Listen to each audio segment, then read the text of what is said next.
Okay, so now that we know what is at the heart of your Instagram account, what is the core of it, what type of Instagram account you're creating, we can now break down the elements that go into a perfect Instagram account to increase your conversion rate, increase your followers, increase your affinity, and ultimately increase the value of your account through the sales that you're going to be making.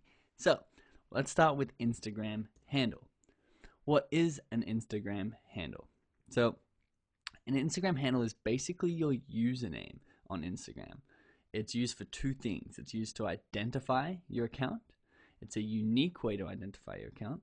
And it's also used as your URL address. So you can see www.instagram.com/ whatever your handle is going to be how to navigate to your account on the web browser. So what you need to know and what you need to understand about the Instagram handle is it's a unique identifier, so nobody else can have your handle. So if my name is Benji, which it is, and I want the Instagram handle Benji, I can't actually have it unless nobody else already has claimed it. So you need to go and claim your handle for your business, your brand, your personality account, your hybrid account, whatever it is, to make sure that other people aren't using it, or to make sure that other people don't claim it before you do. So I'm going to show you exactly how you can do that.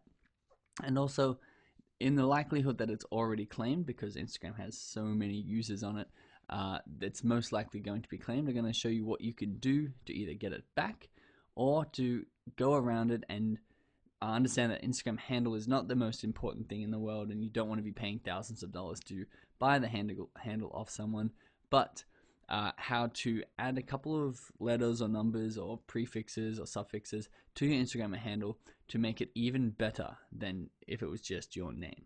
So the second thing you need to understand is your Instagram handle is actually searchable by users. So we're going to talk about this a lot later, but it's searchable in the terms of SEO. So SEO is search engine optimization, which means when someone types in the word sports apparel and your handle is sports apparel, you're going to be ranked really, really highly on the results.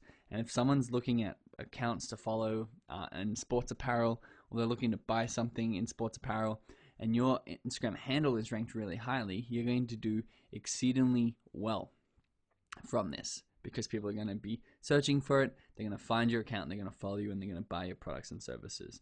And you need to know that it's searchable, because if someone's looking for your business directly and they're not actually looking for a theme, or they're not looking for a product, but they actually want to find you, you want to try and help them find you. So if my business is Turtle Pizza and I sell pizza in Miami, then I need to make sure that Turtle Pizza is in my Instagram handle, because when people type in Turtle Pizza, I don't want other businesses coming up when people are searching directly for me. So there are 3 rules with your Instagram handle. 3 basic rules to remember, because it is quite a simple thing to optimize. Rule number 1, the simpler your Instagram handle is, the better, because it's a unique identifier, so it's going to be harder to get simpler handles, because they're more in demand, because they're easier to explain, they're better for SEO, and they just look cleaner on your page. So for example, if I wanted Benji, this is as simple as it could possibly be for my personal account. Benji is my name. That would be the simplest form of Instagram handle. Most likely it's going to be taken. You're going to see a little screen like this. It basically says that the Instagram username is not available. What you need to do is you need to add something like this. So I can add a full stop or an underscore. They're 2 characters that Instagram accept that aren't letters or numbers. So I could be benji.blue, or I could be ben.g, ben.ji. I could add this little full stop or period to wherever I want to inside of my username, as long as it makes sense and it doesn't look too trashy.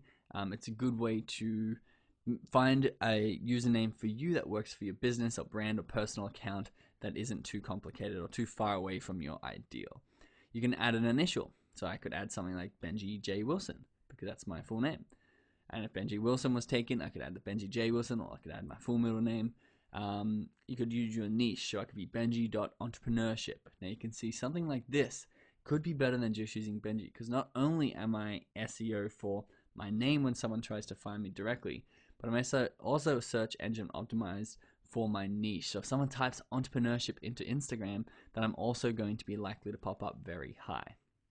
You can use your domain because you can use the dot or the period. You could be benjiblue.com, which would be my website. You could be books.com, or if you're selling cat collars, you could be catcollars.com if that is your domain, because not only does it help use your actual name on Instagram, but it also gives people a call to action to actually know that you're a website.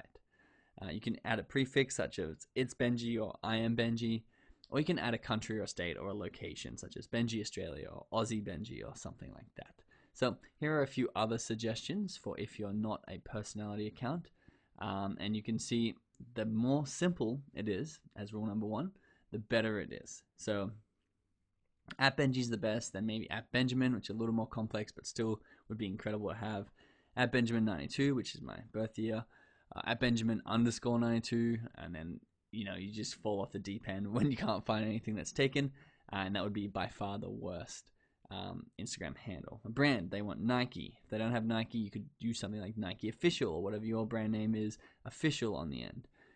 You can use Nike Apparel, you could use Nike.brand, and then we put underscores in there, and you can see it gets worse and worse the less simple it is. If it's themed around entrepreneurship, it could be entrepreneur. Then you can start explaining what you do. Entrepreneur posts, and entrepreneur quotes is in there. Entrepreneur, and you can see the bottom one down there, they've got dots and ones, and people use numbers as letters, which I don't recommend because that doesn't help with SEO.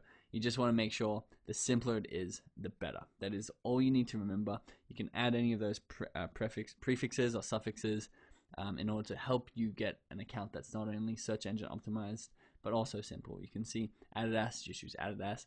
Amazon, use Amazon. Australia, this is an Australian tourism account. They just use Australia, which actually they used to be Australia.com, but they've obviously purchased the handle Australia from somebody in order to just use it, and they've made it simpler.